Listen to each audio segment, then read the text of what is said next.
Justice Crash! And...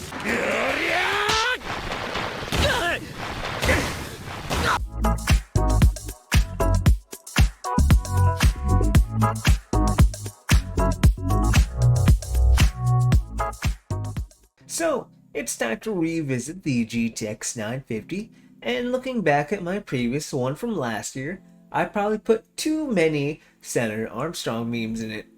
So the 950 was made as an esports GPU, as it had technology purpose-built for reducing latency, in particular in MOBA games, with an overall game to bring affordable 1080p gaming to the masses.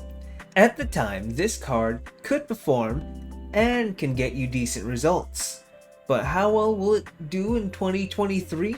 The 950 is probably a personal favorite GPU of mine, and this one in particular is extra special to me. This EVG SC Plus GTX 950 was my first real gaming GPU. I bought this one for $130 brand new back in 2015.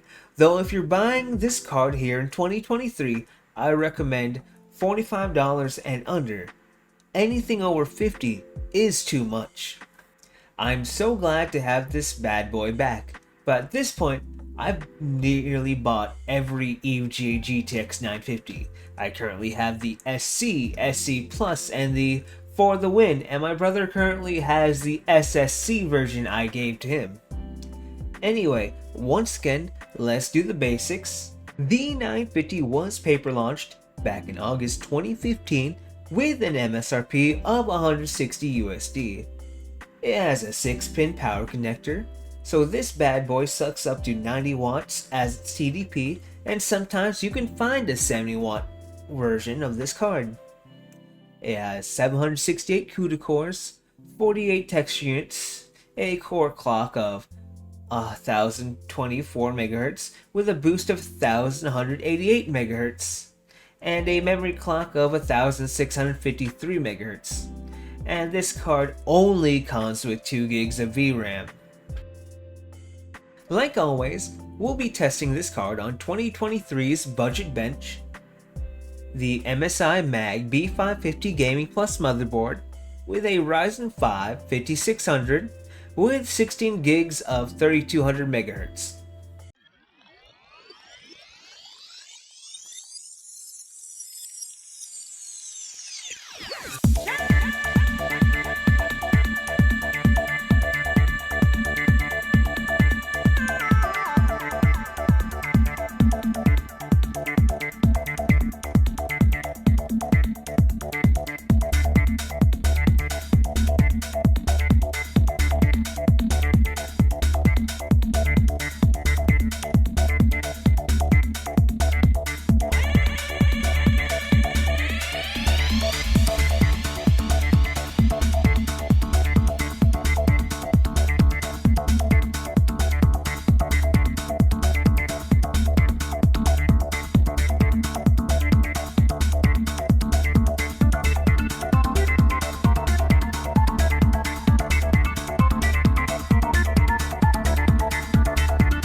I'm trying to leave upscaling out of the main benchmarks and gonna put them in the notes if upscaling vastly improves the experience. For Warzone, putting on Ultra Performance FSR2 makes the experience much smoother. At 1080p native, the game is quite below 30 FPS, but I have two solutions. We could bump down the settings to either 720p native resolution or even 1080p with Performance FSR. The FSR option runs a little bit smoother, but you will suffer from the typical FSR problems of the image being a bit shimmery and a little bit blurry. Apex, I believe having anti-aliasing set to off should yield averages over 60 FPS. In Genshin, I honestly would set it to low for the best results instead of medium. So conclusion time. Back when this card launched, it perfectly did its job, but at the same time, it came close in price with the GTX 960, which came anywhere from $30 to $40 more, and with some of them coming with 4 gigs of VRAM. Though, if you did choose the 950, it does decently still. And like how it was purpose-built for esports, it still performs absolutely well with all of today's popular games of that nature.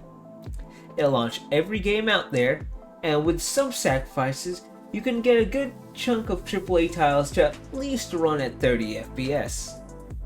It is hard to recommend, but as long as you spend no more than 45 USD on one of these, you get your gaming's worth and still get driver updates due to being on the actual architecture. So, have you had this card before? Are you still even running this in your system now? Please let me know in the comments below. I'm ManHero, something of a virtual YouTuber myself. Like if you like, and dislike if you didn't like it, or simply just hate me. Subscribe for more, or if you're just masochistic, see you next time. Bye bye.